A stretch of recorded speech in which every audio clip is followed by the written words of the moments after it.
sufficient evidence to convince myself beyond any reasonable doubt that it didn't happen as per the official version of events.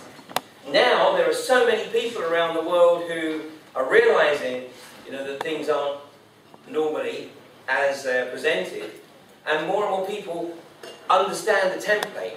So I liken it, back in the days of 9/11, 10 years ago, it was like sitting down at a table with a 5,000-piece jigsaw on your own. And I have never yet met anybody who sits down on their own with a 5,000-piece jigsaw and completes it. You start it with the best of intentions and you might go back a few times, but you never actually get to nailing it. But if you've got half a dozen people sitting around the table after lunch one day or whatever, half a dozen people sitting around the table, looking at that 5,000-piece jigsaw, in all probability it'll be finished in 2 or 3 hours. Because different people around the table are looking at different bits, and they're putting in the bits of the jigsaw. Well, that's what's happening now with geopolitical analysis, and that's how we're able to sort of put pieces together. But we have another problem now, and that is that there's deliberate misinformation put in there to try and spoil the plot, as it were. So we have to be very careful, and we have to practice discretion and discernment to sort out what is genuine and what is a complete crop of whatever. And thanks to the work of a guy called Jim Stone, he was the first one to publish his findings, and basically he came up with the observation that, first of all, his first clue that this wasn't perhaps an accident was when he discovered that it was an Israeli security company that had the contract to provide all the surveillance cameras within the Fukushima complex. Now, why an Israeli security company? Well, it was an Israeli security company that had the contract for security in the World Trade Center on 9/11. It was an Israeli security company that had the contract for security all the airports where the planes took off on 9/11. It was an Israeli security company that had the contract on the London Underground and Transport for London on 7/7. And once again, we've got an Israeli security company. I mean, any organisation right now that employs an Israeli security company, well, hey, there's a track record. Of course, it's a very incestuous, like all industries, it's very incestuous. But Jim Stone picked up the fact that there were these Israeli-produced and installed cameras inside the reactor of Fukushima. And I think it was reactor number 4, but reactor number 4 was actually due to be decommissioned just 10 days later, on the 25th of 26th of March. And Jim Stone also did the investigation and established that the explosion here actually occurred before the tsunami hit it.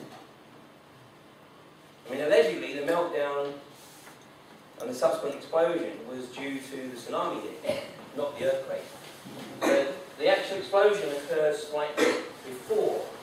And he makes the observation that only a limited nuclear device could have destroyed the reactor, because these are extremely strong constructions. Is that only a limited nuclear device could have destroyed it in one hit like this.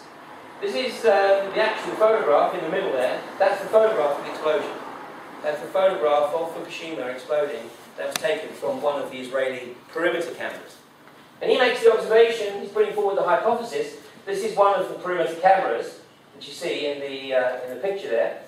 And he's making the observation that this could quite easily be turned into a directional and limited nuclear device. And what you've got over on the far side there is the picture of a limited nuclear test in Nevada. So when I said that Fukushima may actually give us a clue to what occurred on 9/11, if this was a limited and focused nuclear device, look at the plume there. Just overlay one of the Twin Towers on top of that. Because, we still don't know.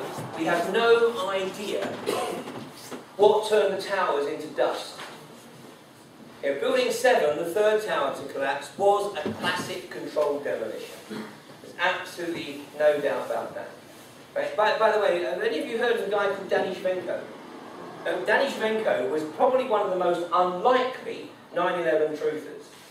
He was a controlled demolition expert, a Dutch controlled demolition expert, and he was shown the collapse of Building 7. And he was asked to give his expert opinion on the collapse of Building 7. He wasn't told what it was. He had no idea about 9/11. He'd never investigated it. He was shown the collapse. And when he looked at it, he said, oh, it's brilliant. He said, you know, whoever did that, he said, I must know their name. You know, because this is such a small industry, you know, we all know each other. It's brilliant. He said it's a perfectly executed controlled demolition. And here, this is all video.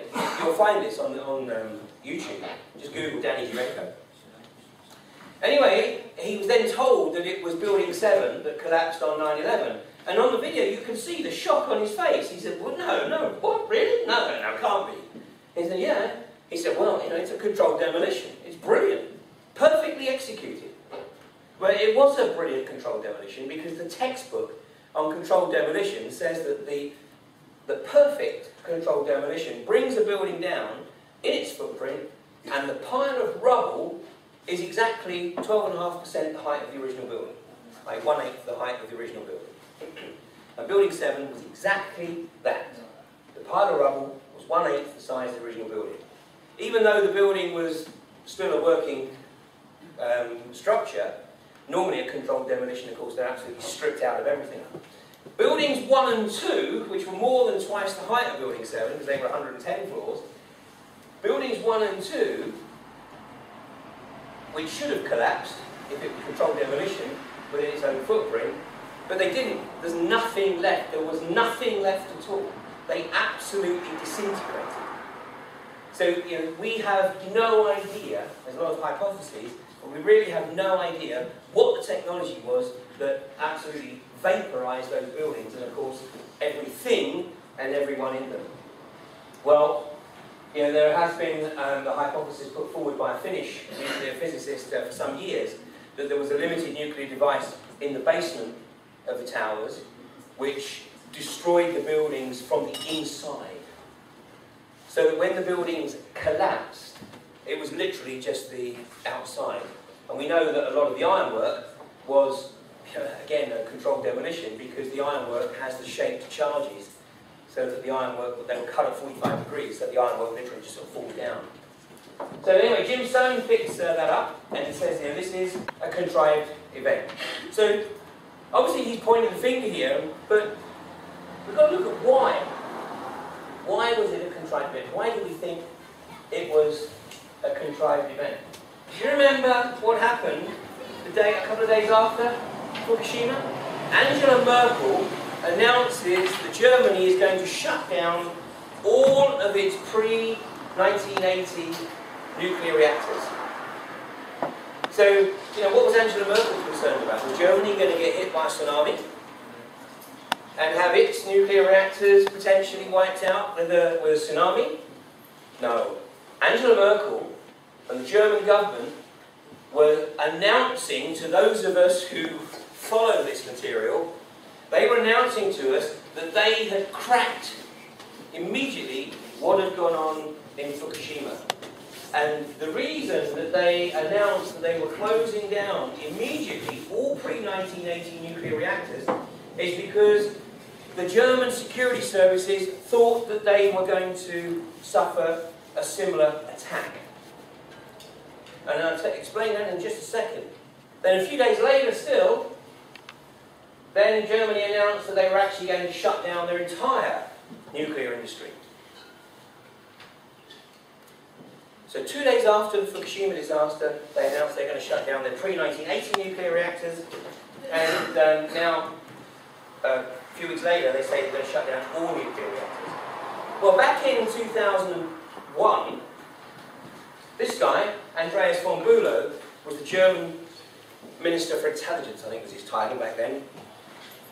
And in the immediate aftermath of 9/11, von Bülow, who was in the German government, he instructed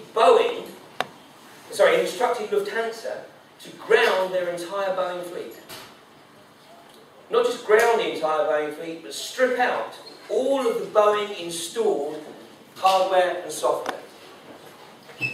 What Andreas von Bülow was doing, and he was probably the first 9/11 truther, what Andreas von Bülow was doing was letting it be known that Germany suspected or considered the very real possibility that the aircraft that had crashed into the buildings or whatever in States had been hijacked remotely.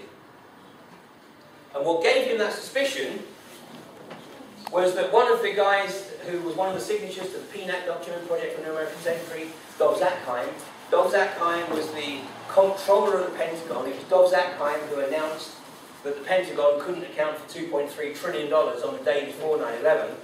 Dov Zakheim was also a main board director of a company called Systems Planning Inc., who developed remote control systems for aircraft. So von Bülow was basically saying, we know, or we think there's a very good possibility that you did it by remote hijacking, and we're just going to make sure that you can't in any way mess with our planes, and we're going to strip out all of the Boeing hardware. So the German security services are very much on the ball, absolutely on the ball. They are certainly probably amongst the most astute watchers of the deep geopolitical agenda. There you go, this is the map of Germany's nuclear plants, and as you can see, you know, they weren't shutting them down because of tsunami risk in the North Sea or the Baltic. So what was it that got their attention? Well, this is from March the 11th, 2010, exactly 1 year before the tsunami hit and we have the nuclear meltdown. And on that day, 1 year before, the Japanese Foreign Ministry issued a statement by the Press Secretary, Director General for Press and Public Relations, Ministry of Foreign Affairs, on the decision of the government of Israel regarding the construction of housing units and settlements in the West Bank. This is the first time since the Second World War that Japan had openly criticised the Israeli government. Not just criticised, but basically made a very, very specific statement objecting to the Israeli government policy of expanding settlements in the West Bank. That was strike one. Strike one. Strike two, got it here? Strike two, on February the 18th of this year, so a little under 4 weeks before the tsunami, earthquake, nuclear meltdown, the US vetoed the UN draft condemning Israeli settlements. Two of the countries who voted against Israel and the continued development and expansion of West Bank settlements, two of the countries that voted against the Israeli government in that vote were Japan and Germany. And this was the first time since the Second World War that Germany had voted against Israel. Obviously, it's the Holocaust guilt factor. So they always either abstained or voted with Israel. But this time, they voted against the Israeli government. And what's been happening is that, although it hasn't necessarily made it into the main press, more and more countries around the world have basically said, you know what, we're no longer going to support this outrageous, aggressive, Zionist, not Jewish, Zionist agenda. And we're just not going to roll over and be expected to allow them to get away with this stuff. We're going to actually take some real action.